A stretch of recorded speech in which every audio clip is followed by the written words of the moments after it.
TV news కి స్వాగతం. ఉత్తరాంధ్ర ఆరాధ్య దైవం ప్రముఖ పుణ్యక్షేత్రంగా విరాజిల్లుతున్న సింహాచలం శ్రీ వరాహ లక్ష్మీ నరసింహస్వామి వారి నిత్య కళ్యాణం అత్యంత వైభవంగా జరిగింది. ఆర్జిత సేవల్లో భాగంగా అర్చక స్వాములు ఉత్సవమూర్తి గోవిందరాజస్వామిని ఉభయ దేవరులతో మండపంలో అధిష్టింపజేశారు. నిత్య కళ్యాణంలో పాల్గొన్న భక్తులు గోత్రనామాలతో సంకల్పం చెప్పి పాంచరాత్ర గమ శాస్త్రం విధానంలో విశ్వక్సేన ఆరాధన పుణ్యవచనాలతో కార్యక్రమానికి శ్రీకారం చుట్టారు.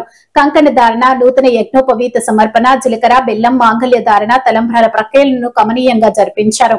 మంత్రపుష్పం, మంగళ శాసనాల తర్వాత భక్తులకు వేద ఆశీర్వచనాలు, శేష వస్త్రాలు, స్వామివారి ప్రసాదాలను అందజేశారు. అనంతరం స్వామివారి అంతరాలయ దర్శనం కల్పించారు.